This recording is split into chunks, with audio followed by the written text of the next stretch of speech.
ada 3 jenis Wahabi. Paham Wahabi ini adalah paham yang sudah dilarang bahkan di Arab. Ratusan ulama-ulama Wahabi ditangkap di Arab, bahkan diantaranya dieksekusi bahkan. Karena mengapa? Melawan negara, melawan pemerintah yang sah. Ada 3 jenis Wahabi. Yang pertama, Salafi Wahabi Hijazi. Apa itu? Orang Salafi, orang Wahabi yang sifatnya puritanisme. Dia suka menyalah-nyalahkan amaliyah masyarakat sekitar.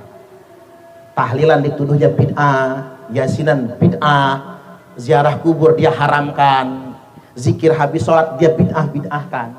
Itulah mengapa kemarin Ustadz Syafiq Reza Basalamah sampai diusir dari Surabaya. Jangan lihat pengusirannya, tapi lihat cara beragamanya. Salafi Wahabi itu sedikit, minoritas, nggak banyak, tapi ngelunjak. Mengapa saya katakan ngelunjak? Mereka cuma sedikit, tapi mereka berani membid'ahkan amaliyah mayoritas muslim yang ada di Indonesia. Dikit-dikit ngomong apa? Kullu bid'atin dholalah wa kullu dholalatin finnar. Tiap-tiap bid'ah itu sesat, sesat itu masuk neraka. Ujung-ujungnya mereka memvonis zikir habis sholat dijaharkan masuk neraka, tahlilan masuk neraka, yasinan masuk neraka. Bayangkan. Ini buat anak-anak muda, buat teman-teman sekalian. Jadi jangan lihat kemarin ketika Banser menolaknya, jangan. Tapi lihat secara makro. Ini ancaman ketika orang minoritas saja berani menyalah-nyalahkan yang mayoritas, apalagi kalau mereka banyak. Jadi hati-hati, namanya Salafi Wahabi Hijazi. Saya ambil contoh konkret. Zikir habis sholat itu amalan Nabi. Itu hadisnya sahih. Nabi dan para sahabat biasa menjaharkan zikir habis sholat. Anna raf'a sauti bidzikri hina yang sarifuna subinal maktubah kana ana ahdin Nabi sallallahu alaihi wasallam. Itu sudah dikerjakan sejak zaman Nabi. Hadis sahih. Sahih Bukhari 841, Sahih Muslim 583, Sahih muttafaqun alaih. Tapi oleh Wahabi dibid'ahkan. Mereka tahunya itu bid'ah, sesat, masuk neraka. Ini tingkatan yang pertama. Yang pertama juga begitu. Tingkatan yang berikutnya, yang kedua, tangga kedua lebih tinggi lagi. Salafi Wahabi takfir. Mereka tidak lagi membid'ahkan, tapi mengkafir-kafirkan. Yang beda golongan sama dia kafir. Yang pertama kali dia sakiti umat beragama lain. Agama apapun dia hina agamanya, dia hina Tuhannya. Maka kan sering kita mendengar orang ceramah menjelek-jelekkan agama lain kan? Sering nggak pernah dengar begitu? Nah kita umat Islam jangan ikut-ikutan, karena di Quran sudah dilarang. Wala tasubbul ladzina yad'una min dunillah. Nggak boleh menghina Tuhan-Tuhan agama lain. Nggak boleh menghina cara beribadah agama lain. Jadi kalau ada orang Islam menjelek-jelekkan, menghina-hina Tuhan beragama lain atau cara beribadah agama lain, sebetulnya dia tidak layak mengaku Islam, karena Islam tidak mengajarkan begitu. Nah setelah mereka suka mengkafir-kafirkan, menjelek-jelekkan agama lain, nyerang ke dalam, sesama Islam dia kafirkan, NU kafir, Muhammadiyah dia kafirkan, karena beda paham sama dia.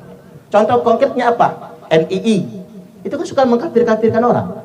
Khilafatul Muslimin, keren Lampung itu, pusatnya di Lampung loh Khilafatul Muslimin itu. Khalifahnya di Teluk Sono yang diangkut oleh Polda Metro Jaya kemarin kan, divonis 10 tahun penjara. Khilafatul Muslimin itu selain mereka kafir semua itu, termasuk ISIS ya, kelompok-kelompok lain, NII gitu. Mereka menganggap selain kelompok mereka kafir, walaupun sesama Islam mereka kafirkan, walaupun sama-sama sholat dia kafirkan. Nah baru yang paling berbahaya itu setelah Salafi Wahabi takfiri, dia naik kelas ke tingkat yang paling tinggi, Salafi Jihadi. Apa itu Salafi Jihadi? Mereka akan kumpulkan kekuatan, mereka lakukan latihan militer, lalu mereka berjihad. Ngomongnya jihad lawan Amerika, dia tidak jihad lawan Amerika, dia ngebom di negaranya sendiri, bikin kekacauan di negaranya sendiri. Bukti yang paling konkret apa? Arab Spring atau Ratul Arabiyah tahun 2010 ada gerakan serentak namanya Arab Spring atau Ratul Arabiyah. Mereka memberi judul kebangkitan Islam di Arab, tapi kacau balau. Tunisia, Presiden Ben Ali jatuh. Yaman, Presiden Ali Abdullah Saleh jatuh. Kemudian Husni Mubarak Mesir jatuh. Kemudian apalagi Suriah perang saudara, Irak perang saudara, kacau. 21 negara Arab. Atas nama apa? Atas nama agama. Ketika orang berteriak takbir Allahu Akbar atas nama agama, lalu kemudian dia berteriak jihad, dia tidak sedang berjihad, tapi dia sebetulnya sedang berbuat kerusakan. Ada orang yang mengatasnamakan agama untuk jihad, Allahu Akbar katanya. Dia takbir atas nama agama, tapi melawan negara, melawan pemerintah yang sah, hendak mendelegitimasi pemerintah yang sah. Hati-hati, agama paling mudah dimanipulasi. Apalagi udah dijudul-judul jihad dan lain sebagainya. Yang demo teriak Allahu Akbar, polisinya jawab Sami Allahu liman hamidah. Sampai sedemikian rupa, ini senang kita lawan siapa sih sebetulnya? Ini harus kita nalar. Baik. Kami adalah Laskar Sabi.